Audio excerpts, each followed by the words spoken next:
యేసుక్రీస్తు ప్రభువు వారి ప్రశస్త నామములో మీకు శుభములు తెలియజేస్తూ ఉన్నాను. ప్రతి ఉదయం దేవుని తని ఆధ్యాత్మిక కార్యక్రమానికి మిమ్మల్ని ప్రేమతో ఆహ్వానిస్తూ ఉన్నాను. నేటి వాక్య ధ్యానముగా ఆదికాండము 39వ అధ్యాయము 17వ వచనం నుండి 23వ వచనం వరకు దేవుని వాక్యాన్ని చదువుకొని ధ్యానం చేసుకుందాం.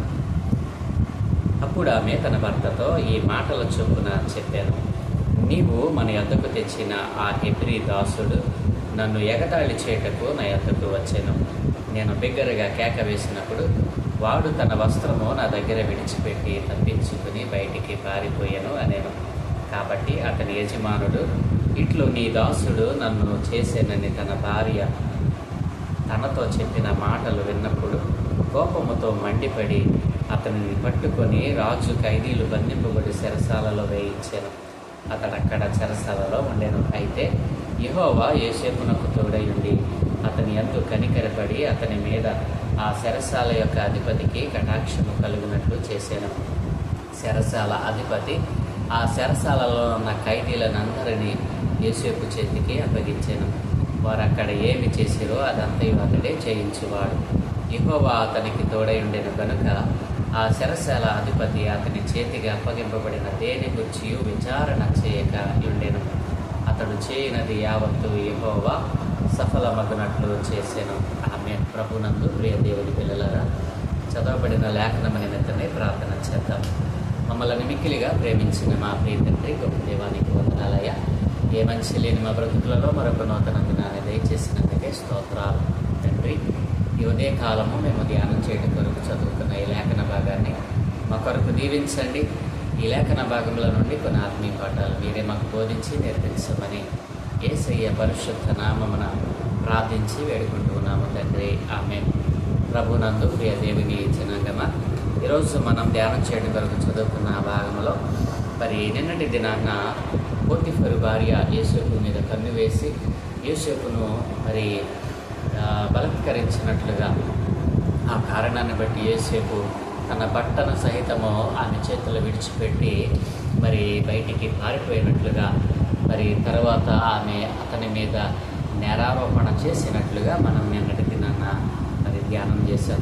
ఇదేం పిల్లలారా, మరి ఆ తర్వాత ఏం జరిగిందో ఈరోజు మనం చదువుకున్నటువంటి లేఖన భాగంలో మనం ధ్యానం చేద్దాం. 17వ వచనం. అప్పుడు ఆమె తన భర్తతో ఈ మాటల చొప్పున చెప్పాను. ఏ మాటల చొప్పున? ఇదేం పిల్లరా, పై వచనంలో మనం చూసినట్లయితే మరి అక్కడ ఏమని మాట్లాడింది? 16వ వచనంలో, అతని యజమానుడు ఇంటికి వచ్చే వరకు అతని వస్త్రము తన దగ్గర ఉంచుకునేను. అప్పుడు ఆమె తన భర్తతో ఈ మాటల చొప్పున చెప్పాను, మన యొద్దకు తెచ్చిన ఆ హెబ్రీ దాసుడు నన్ను ఎగతాళి చేయుటకు నా యొద్దకు వచ్చెను. నేను బిగ్గరగా కేక వేసినప్పుడు వాడు తన వస్త్రము నా దగ్గర విడిచిపెట్టి తప్పించుకొని బయటికి పారిపోయాను అనేను. ఇదేం పిల్లలారా, ఇక్కడ యోసేపు మీద వేసినటువంటి ఆ నింద ఎంత మరి మరి భయంకరమైనటువంటి నింద వేస్తూ ఉందో. నా ప్రియ దేవుని పిల్లలారా, దినదినము మరి యోసేపుతో మాట్లాడుతూ వచ్చింది ఎవరో. మరి దినదినము తన ప్రవర్తన ఎలా ఉందో ఒకవేళ ఆ ఇంటిలో ఉన్నటువంటి మిగతా దాసులు పనివారు ఆమె ప్రవర్తనను గమనించే ఉంటారు కదా. ఇదేం పిల్లలారా, అయితే ఇక్కడ యోసేపు ఎప్పుడైతే ఆమెతో పాపం చేయడానికి ఒప్పుకోలేదో యోసేపు మీద లేనిపోని మాటలను పుట్టించడానికి ప్రయత్నం చేసింది. కానీ ఇదేం పిల్లలారా, ఎక్కడ కూడా మరి ఆమె మాటలకు బలమైనటువంటి కారణం ఎక్కడ కనిపించలేదు. అయితే ఎవరైనా మరి తన భార్యను బలత్కరించబోయాడనంటే ఆ యొక్క మరో యొక్క ఉద్యోగస్తుడు మరి ఎంతటి మరి బలమైనటువంటి స్థితిలో ఎంతటి బలమైన కార్యం చేయడానికైనా మరి వెనకాడాడు కదా. మరి తన భార్యనే మరి మరి పాడు చేయటానికి నా గదిలోనికి వచ్చాడని భార్య చెప్తే ఏ మగాడు ఊరుకుంటాడు? వాస్తవానికైతే పోతిఫరు యోసేపును చంపించి వేయవచ్చు. ఎందుకంటే యోసేపు ఎన్నిక లేనివాడు, మరి ఆ దేశపు నివాసి కాదు. అతడు ఒక మరి ధనము చేత కొనబడినటువంటి ఒక దాసుడైనటువంటి వారిని మరి పోతిఫరు కేవలము చెరసాలలోనే మాత్రమే వేయించడానికి కారణం ఏమిటి? భార్య చెప్పిన మాటల్లో మరి అంతరార్థం, భార్య చెప్పిన మాటల్లో వాస్తవికత అతడు గమనించలేదా? అయితే వరులు ఏమనుకుంటారని చెప్పి మరి సరసాలలో వేయించాడా? నా ప్రియ దేవుని పిల్లరా, ఈ మాటలను మనం మరి జాగ్రత్తగా మనం ఆలోచన చేస్తే, నా ప్రియ దేవుని పిల్లలరా, కోపముతో అతను మండిపడినప్పటికీ యోసేపు నిర్దోషి అని మాత్రము తన అంతరాత్మ గద్దించే ఉంటుంది. ఎందుకంటే యోసేపు తన ఇంటిలోకి వచ్చినది మొదలుకొని తన ఇంటిలోనేమి, బయటనేమి, పొలంలోనేమి మరి గొప్పగా ఆశీర్వదించబడ్డాడు పోతీఫరు. ఆ విషయాన్ని మరి కళ్ళారా చూసినటువంటి వ్యక్తిగా పోతీఫరు కనబడతా ఉన్నాడు. ఇప్పుడేమో తన భార్య అలాంటి వ్యక్తి మీద మరి వెయ్యరాని నిందను వేస్తూ ఉంది. ఎంతటి నింద అనంటే ఆ వ్యక్తిని మరణానికి అప్పగించగలిగినటువంటి మరి ఘోరమైనటువంటి మరి నెపాన్ని, ఘోరమైన తప్పిదాన్ని మరి యోసేపు మీద నేడుతూ ఉంది. ఆ సమయంలో ఎలాంటి వ్యక్తి అయినా మరి కోపపడక తప్పదు. ఆ కారణాన్ని బట్టే మరి ఫరో యొక్క ఉద్యోగస్తులైన పోతీఫరు మరి యోసేపుని సరసాలలో వేయిస్తాడు. నా ప్రియ దేవుని పిల్లలారా, ఒక అబద్ధమును నిజముగా మళ్లించడానికి ఎంత ప్రయత్నం చేసినా ఆమె యొక్క మరి ప్రయత్నము నిష్ఫలమే అయిందని చెప్పొచ్చు. ఎందుకంటే మరి తన భర్తకు ఆ విషయాన్ని చెప్పినప్పుడు ఒకంత కోపము వచ్చి ఉండవచ్చు, కానీ మనస్సులోని అంతరాత్మ తనను గద్దించి ఉండవచ్చు. అందుకే మరణానికి అప్పచెప్పకుండా కేవలం సెరసలలో వేయించాడు. నా ప్రియ పిల్లలారా, ఇక్కడ యోసేపు కలిగి ఉన్నటువంటి ఆ భక్తి, విశ్వాస్యతే, దేవుడంటే భయభక్తులు కలిగినటువంటి ఆ జీవితమే యోసేపు మీద ఎవరి కనుబడకుండా దేవుడు తొలగించి వేశాడండి. ఎంత గొప్ప విషయము ఇదేం పిల్లలారా.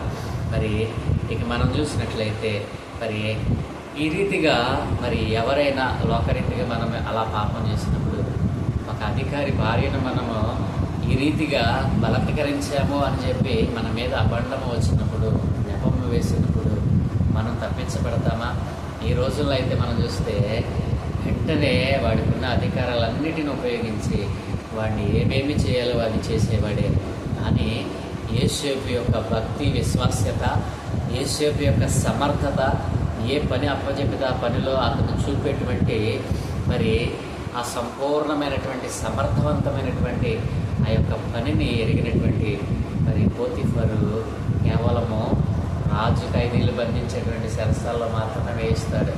ఇదేం పిల్లలారా, యోసేపుకు దేవుని యొక్క తోడు మరి ఉన్న కారణాన్ని బట్టే మరణానికి అప్పచెప్పకుండా, మరణానికి మరి వెళ్లకుండా మరి దేవుడు కాపాడుకోగలిగాడు. నాకైతే పిల్లరా, ఈ రోజున యోసేపు ఇంటిలో ఉన్నప్పుడు దేవుడు తోడుగా ఉన్నాడు. మరి సరసాలలోకి వెళ్ళిన దేవుని తోడు విడిచిపెట్టలేదు. దేవుడు యోసేపును విడిచిపెట్టలేదు. నా ప్రియమైన పిల్లరా, మరి 21-23 వచ్చిన మనం చూస్తే, అయితే యెహోవా యోసేపునకు తోడై ఉండి అతని యందు కనికరపడి అతని మీద ఆ సరసాల యొక్క అధిపతికి కటాక్షము కలిగినట్లు చేశాడంట. మొదట ఇంటిలో దేవుని యొక్క మరి యెహోవా దేవుని తోడు దొరికింది. ఇంటిలో దేవుని యొక్క సహాయం, మరి చెరసాలలో కూడా దేవుని యొక్క సహాయం. యోసేపుకు మరి యెహోవా యోసేపుకు తోడై ఉన్న కారణాన్ని బట్టి ఆ చెరసాల అధిపతికి కటాక్షం కలిగిందంటే, యోసేపు ఎక్కడ ఉన్నా తన భయభక్తులతో కూడినటువంటి సమర్థవంతమైన పని కలిగి ఉన్నవాడు.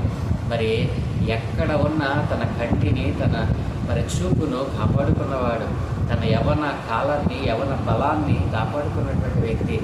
ఎక్కడ ఉన్నా దేవుడంటే భయభక్తులు చూపినటువంటి వ్యక్తి.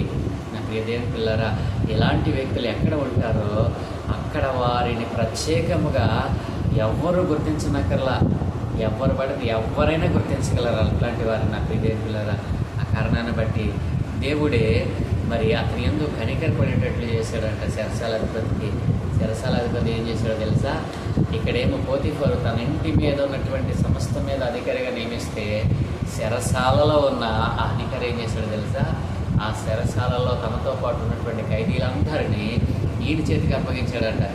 అసలు చెరసాల అధిపతే చెరసాలకు కాపలదారుడు. అట్లాంటి ఆయన యోసేపును నమ్మి ఖైదీలందరినీ అతని చేతికి అప్పచెప్పాడంటే, ఎంత గొప్ప సమర్థవంతుడైనటువంటి యవనుడండి.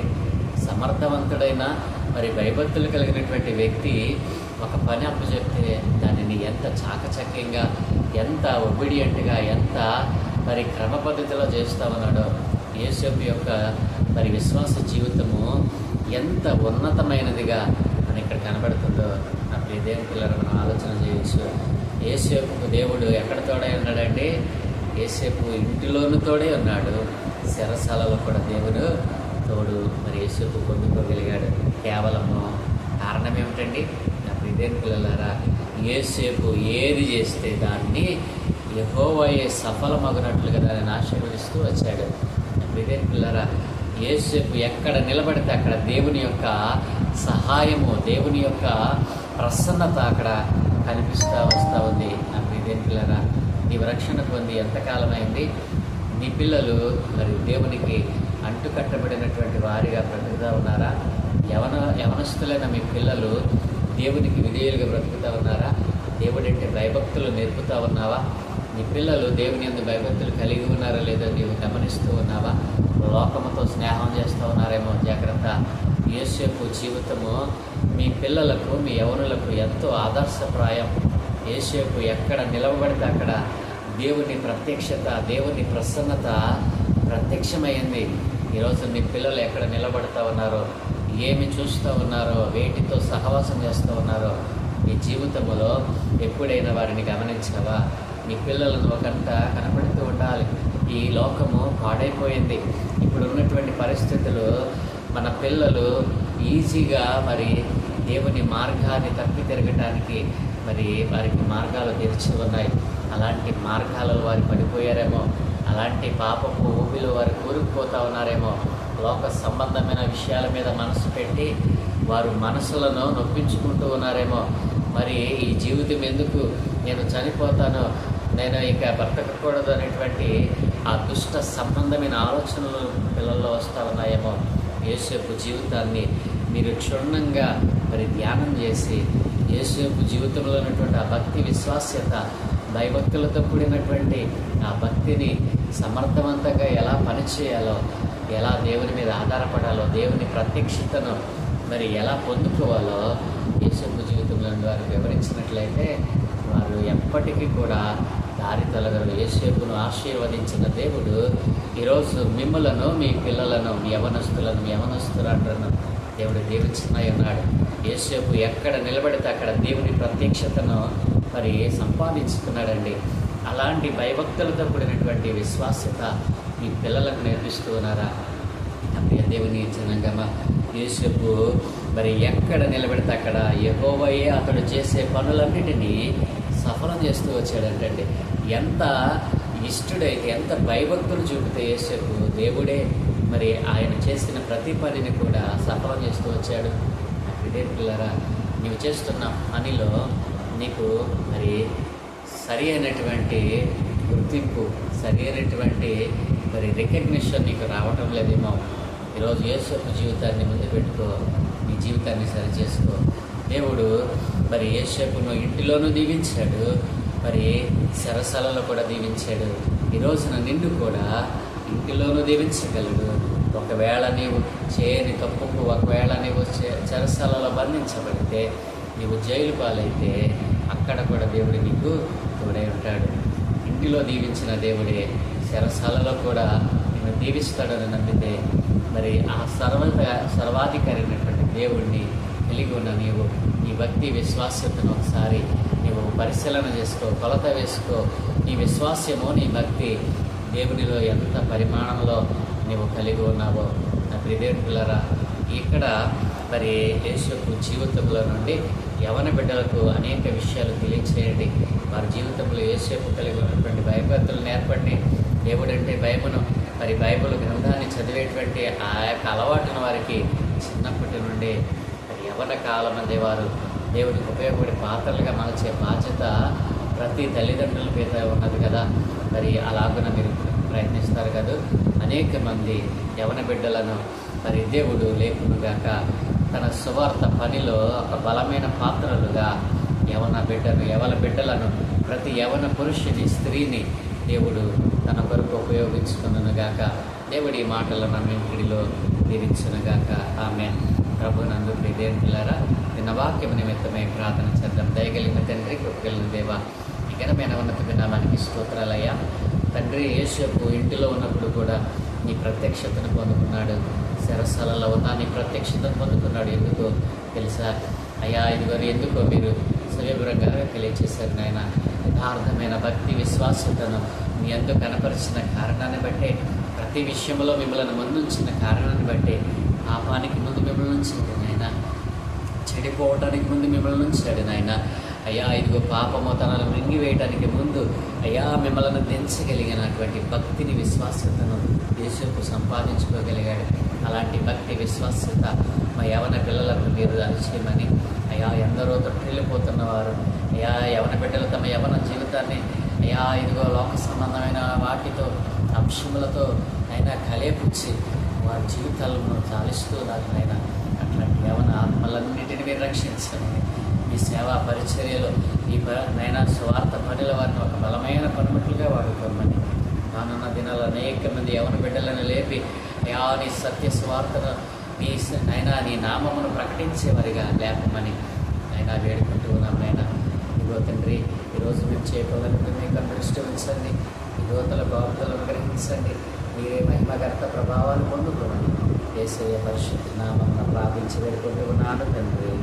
ఆమేన్, ఆమేన్, ఆమేన్.